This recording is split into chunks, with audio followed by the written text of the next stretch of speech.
Hello friends, দেখো এটা কি বলো তো? এটা হচ্ছে মটনের চোস্তা ফেপড়া।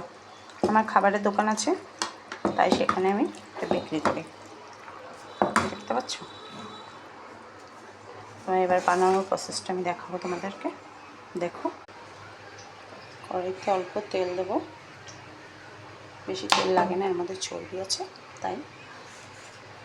এর মধ্যে আছে আদা, রসুন, পেঁয়াজ পেস্ট আর লঙ্কা।